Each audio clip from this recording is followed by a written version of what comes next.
तो जब से मैंने इस छोटू से पीसी में ग्राफिक्स कार्ड ऐड किया, मेरा पूरा स्टूडियो बिखरा पड़ा रहता है। इसका पावर सप्लाई अलग, केबल मैनेजमेंट है नहीं, पूरा मेस हुआ रखा है और मेरा दिमाग ये सबसे खराब होता रहता है यार। सिर्फ ग्राफिक्स कार्ड की वजह से मुझे इसे कट करना पड़ा था और पावर सप्लाई के लिए तो जगह भी नहीं है। अब मैंने सोचा इसको कोई अच्छे से केस में डाल दिया जाए, पर मैं सोच रहा हूँ इस गरीब को कुछ ज्यादा ही मैंने दे रखा है और मैं इस पे एक भी रुपए और खर्च नहीं करना चाहता। पर क्या हो अगर हम इस प्रॉब्लम को एक वियर्ड तरीके से सॉल्व करें जिसमें थोड़ा मजा भी आए और इस गरीब को रहने के लिए एक छत भी मिल जाए। अब पिछली बार भी मैं ऐसी हरकतें कर चुका हूँ जिसमें मैंने इसे एक कूलर के अंदर ही डाल दिया था। तो देखो तुमने बहुत वियर्ड टाइप के पीसी बिल्ड देखे होंगे, लाइक किसी ने बाल्टी में ही लगा दिया, किसी ने उसे फ्रेम करके दीवार पे लगा दिया और एक बंदे ने तो चेयर के अंदर ही पूरा पीसी बिल्ड कर दिया था। और प्रीवियसली मैंने भी ऐसी करने की कोशिश करी थी जिसको मैंने एयर कूलर के अंदर पीसी पार्ट्स को लगा दिया था, पर उस टाइम में मेरे पास ग्राफिक्स कार्ड नहीं था। मैंने उन सबको बस जिप टाई के थ्रू टांग दिया था। पर इस बार मैं सोच रहा हूँ इसे थोड़ा नेक्स्ट लेवल लेके जाया जाए और इसे थोड़ा और वियर्ड बनाया जाए। अब पिछली बार की तरह मुझे बताने की जरूरत नहीं है कि मैंने इसमें कौन से पार्ट्स यूज किए हैं, तुम सबको तो ऑलरेडी पता ही है। बस हमें एक ऐसे केस की जरूरत है जो इसके सारे पार्ट्स को अपने अंदर समा सके और उनको खाने की 2 वक्त की रोटी मिल जाए। पिछली बार हमने एयर कूलिंग ट्राई किया था, तो क्यों ना इस बार वाटर कूलिंग ट्राई किया जाए और इसके लिए हम यूज करेंगे वाटर प्यूरिफायर।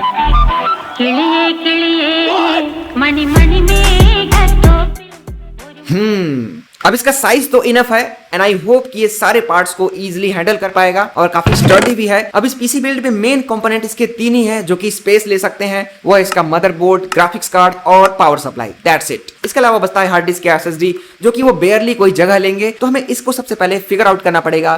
तो मेरे को लगता है कि इसका जो ये ऊपर वाला हिस्सा है जिसमें फिल्टर्स वगैरह लगे हुए हैं, यहाँ पर हम अपना मदरबोर्ड और ग्राफिक्स कार्ड पुट कर सकते हैं और इसके ऊपर एक ट्रांसपेरेंट कवर दिया हुआ है जिससे वो दिखेगा भी काफी अच्छा। तो चलो इसका थोड़ा पोस्टमार्टम करके कुछ चीजें हटा देते हैं। Oh my God.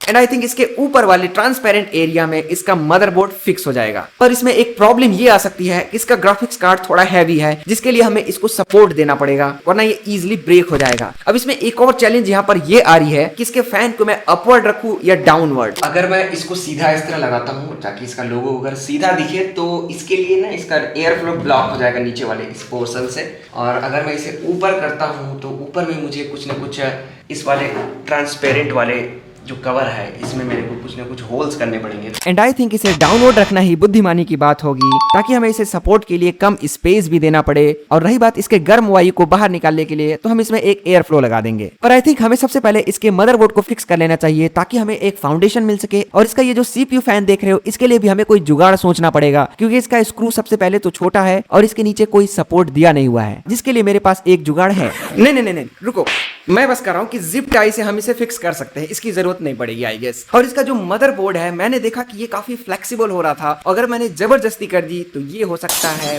बूम। तो मैंने एक फोम इसके अंदर अलग अलग पार्ट्स में करके लगा दिए ताकि इसे प्रेस करने पर ये उतना फ्लेक्सिबल ना हो। तो अब इसका मदरबोर्ड और इसका सीपीयू फैन यहाँ तक तो क्लियर हो चुका है। अब इसके बारी आती है ग्राफिक्स कार्ड की। पर आई थिंक इसकी चौड़ाई इतनी है कि अगर हम इसके ऊपर का केस लगाते हैं तो शायद इसके ऊपर का केस बंद ना हो। Let me check. Okay, we are fine. अब इसका जो ग्राफिक्स कार्ड है इसके नीचे अराउंड लगभग 2 से 2.5 इंच का हमें एक सपोर्ट देना पड़ेगा एंड आई थिंक उसके जगह पर हम यूज कर सकते हैं ये स्क्रूज। तो 2 जगह पर हम इसे लगा देते हैं ताकि जो हमारा वीक पॉइंट है उसे एक सपोर्ट मिल जाए। अब इस ग्राफिक्स कार्ड को तो सपोर्ट मिल गया, पर आई होप कि ये 4 स्क्रूज इस मदरबोर्ड और इस ग्राफिक्स कार्ड को सपोर्ट कर पाए। पर एटलीस्ट ये वाला बटन दबाकर तुम मुझे तो सपोर्ट कर ही सकते हो। और हमें ऐसा प्रतीत होता है कि इस ऊपरी वाले हिस्से में हमें इसका केबल मैनेजमेंट और इसका एयर फ्लो देखना है and everything is all set. Let's go down baby. 1 minute, पर नीचे जाने से पहले हमें यह देखना होगा कि इस मदरबोर्ड में पावर सप्लाई से कितने केबल की जरूरत है ताकि हम उसके अकॉर्डिंग इसमें छिद्र कर सके। I mean let me check the main motherboard cable.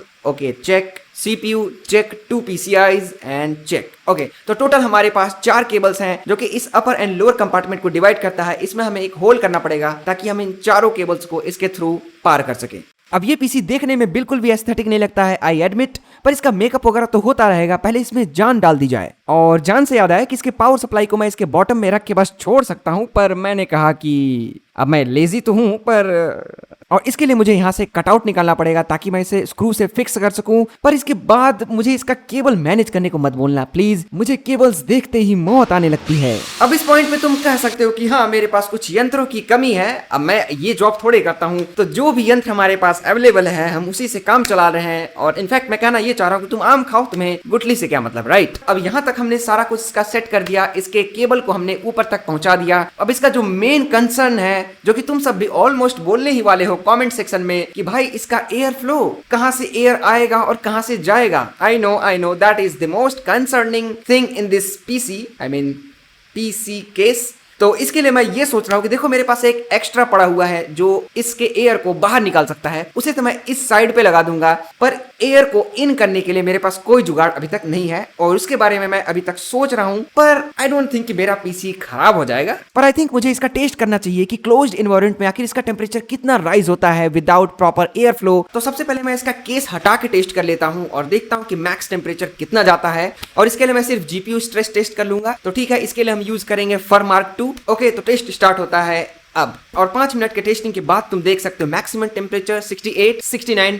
As you can see, मेरे जीपीयू वाली वीडियो में भी तुमने देखा था, पर ये एक खुला एनवायरनमेंट है, रिमेंबर। अब इसके केस को फुली फिट कर देते हैं। लेफ्ट साइड में एक एयर फ्लो आउट का एक फैन लगाया है मैंने। तो विदाउट केस हमें 5 मिनट में लगभग 68, 69 टेम्परेचर मिला था, और यहाँ सिर्फ 2-3 ही मिनट हुए हैं, इसका टेम्परेचर 10 डिग्री सेल्सियस अधिक जा चुका है, विच इज 77। 5 मिनट के टेस्ट के बाद तो तुम देख सकते हो कि भाई साहब ये गर्म हो रखे हैं, 79 तक टेम्परेचर चला गया। आई डोंट थिंक कि मेरा पीसी खराब हो जाएगा। तो इसका क्या मतलब है कि हाँ, मेजर प्रॉब्लम तो है हमारे इस जुगाड़ू पीसी केस में। और ये तो है अपर कंपार्टमेंट का हाल, नीचे वाले कंपार्टमेंट में तो कोई छिद्र दिया भी नहीं हुआ है। और इससे पहले कि ये वाटर प्यूरिफायर फायर में ना कन्वर्ट हो जाए, हमें इसका कुछ करना होगा। एंड आई थिंक इसके लिए हमें दूसरे शख्स के शरीर में से एक और गन उधार लेना पड़ेगा। और मेरी नजर गई इस गधे की तरफ। मैंने देखा कि वैसे भी ये कुछ करता धरता तो है नहीं, तो क्यों ना इसके सीपीयू फैन को ही उखाड़ लिया जाए। पर समस्या समस्या समस्या समस्या कभी खत्म नहीं होती।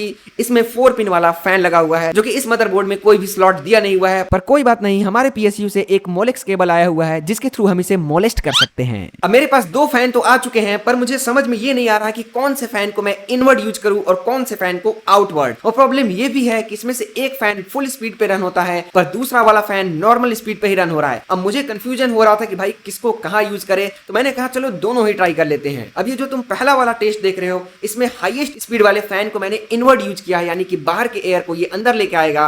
एंड जो नॉर्मल स्पीड वाला था उसको मैंने आउटसाइड के लिए यूज किया है। और टेस्ट को रन करने के बाद भी टेम्परेचर में उतना इंप्रूवमेंट देखने को नहीं मिला था, कुछ हद तक मिला था, पर वो 4-5 डिग्री सेल्सियस ही था। टेम्परेचर स्टिल 73, 74 जा रहा था। तो अब इसे फ्लिप करके देखते हैं। जो हमारा स्ट्रॉन्ग फैन है उसको आउटवर्ड यूज करते हैं, यानी कि एग्जॉस्ट की तरह। इसके बाद जो हमने टेस्ट रन किया, इससे मुझे पीसी के एयर फ्लो के बारे में काफी समझ में आया कि हाँ, इससे टेम्परेचर काफी कंट्रोल में था। पर आई थिंक अभी भी ये केस उतना काबिल नहीं है इसके एयर फ्लो को हैंडल करने के लिए। और इसके टॉप में भी अगर एक और एग्जॉस्ट फैन लगा दिया जाए तो कुछ हद तक इंप्रूवमेंट बढ़ सकती है, पर कौन ये झंझट करने जाए। पर जब तक से इससे काम चलता है मैं चलाते रहूंगा। और एटलीस्ट छोटे वाले कबाड़ के से तो काफी अच्छा ही है, एटलीस्ट इन सारे पार्ट्स के लिए जगह तो बन जा रही है। और अगर ये वियर्ड पीसी पार्ट 2 तुम्हें पसंद आया तो सब्सक्राइब भी कर देना। और मेरे हाथ भी खुजलाने लगे कि नेक्स्ट पार्ट में ऐसा क्या खुरापात किया जाए।